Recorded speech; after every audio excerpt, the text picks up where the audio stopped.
Okay, this is going to be part 3 in my series on using Python for stock analysis. And you can find the first 2 videos in a link in the video description. Right, I'm going to be making all the code available on a GitHub repository. That link will also be in the description. So in those first 2 videos, we saw how to get a list of securities on a specific exchange.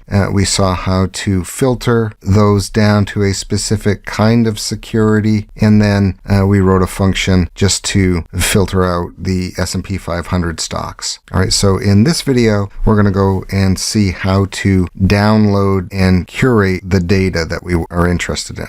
Okay, so to get started though, I need a couple more libraries.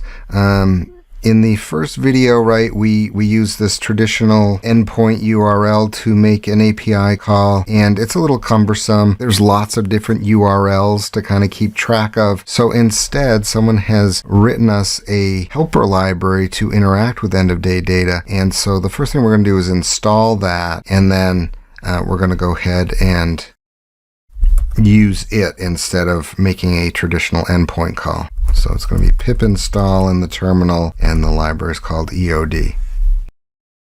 Okay, so I already installed on mine. It doesn't hurt to install it again. And then what I'm going to do up here, right, is from that EOD library, I'm going to import the EOD historical data class, which is just going to be a class that accepts a API key, and then it has lots of methods for going out and hitting those endpoints. Okay, I'm also going to use datetime to set the time limit here. So datetime, and then I'm going to use the OS module to work with the file system. All right, so if you want to use pathlib, that's fine.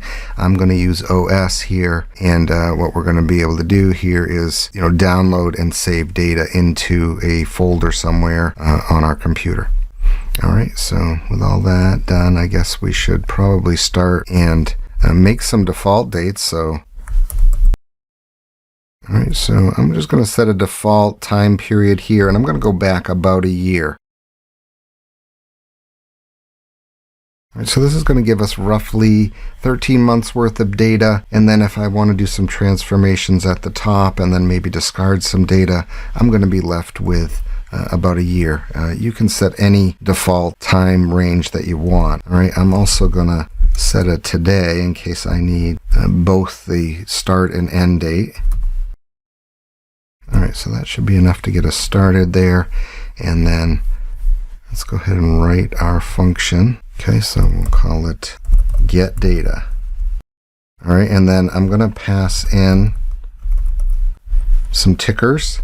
All right, and I'm going to allow a variety of things to get passed in. So you can either pass in a single symbol here, a comma separated list of symbols, a list-like list of symbols. All right, so pretty much anything you want. And then what else do we need? We need the API key. We're going to have a path. So this is going to be a folder where we store data. And I'm going to set a default on that. I'm just going to call it data files. And then we're going to need that date. Okay, we'll add just a little bit of documentation here. Okay, all right. So the first thing we're going to want to do is check and see if this path exists. All right, so if not, all right, OS path exists.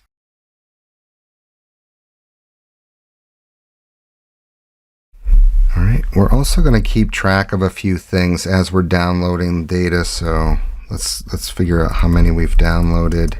All right, I'll initialize them at 0.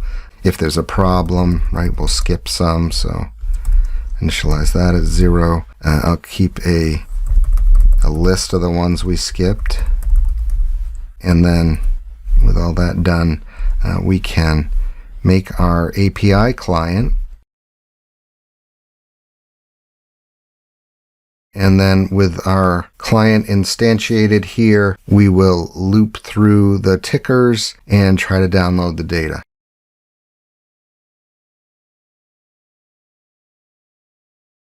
Okay, so print a little message there. We'll generically make a data frame, and right, that'll be a Pandas data frame. and it'll be based on that client object. And you can see all of the different endpoints that are available here. All right, so rather than memorizing all of these URLs, we're just going to be able to use the names to intuitively figure out what data we're going to get. All right, so I'm going to get, all right, prices, all right, end of day. All right, and then I'm going to get it for the ticker. All right, and I'm going to get it from the date, all right, which at this point is just the default date. All right, once we get that, I'm going to change the index. All right, and you get an integer index, and I'm going to replace that with a datetime index. So it's pd.datetime_index. All right, and then it's going to be the date column. Okay, once I do that, I am going to drop that date column. And I got to do that in place. Pretty much all the processing I'm going to do, and then I'm going to be ready to save it out to a CSV. All right, and we'll go to the path. All right, and then the ticker, and then .csv. All right, and then we'll increment the downloaded. Okay, so that's what happens if everything goes well, and if everything does not go well, we're going to print a different message here. Okay, we're going to increment our skipped. All right, and then we're going to append into the list whatever the ticker is.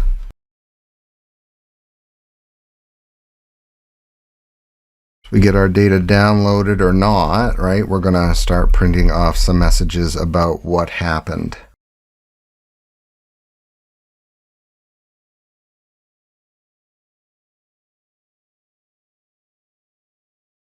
Data about what got downloaded, what didn't get downloaded, and then if something is in that ticker skipped list, I'm going to print those off.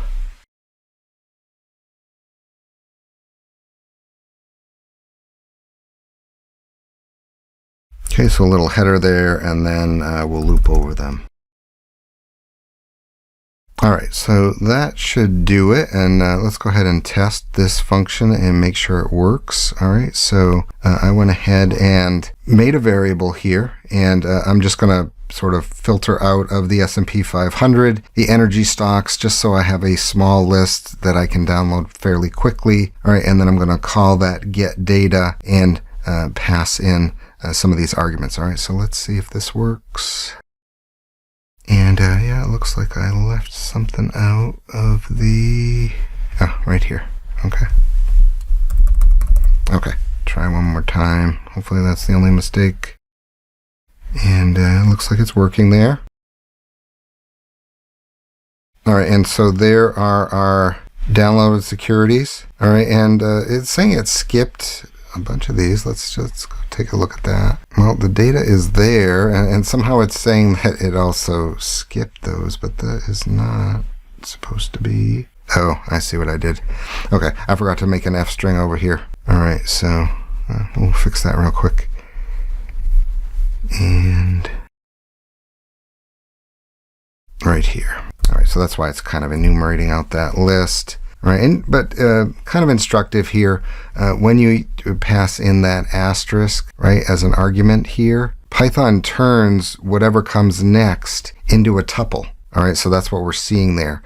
And when it gets a list, you need to tell it that you're giving it a list so that it can unpack that. All right, and so that's why I have to put that asterisk here when I call it. If I just, select a few symbols and pass those into this function, I don't need to use that asterisk. All right, so let me just run it again. And what happened? Oh. All right, so slight problem with the variable that I was passing in there. And that's why I'm getting the tuple of symbols. All right, let's try one more time. All right, cool. That's what we're looking for. No symbols skipped. We got 21 securities. All right, and they're all stored sort of in this energy folder here. All right, and yeah, if you open it up, you'll see that, oh yeah, you got about 13 months worth of data as of the date of this video.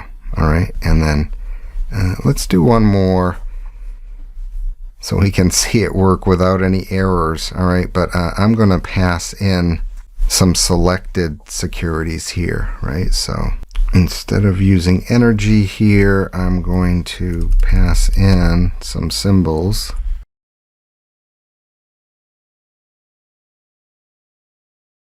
All right, let's try it again with that.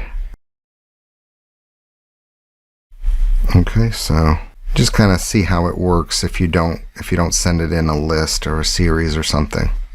All right, so there's the two data files.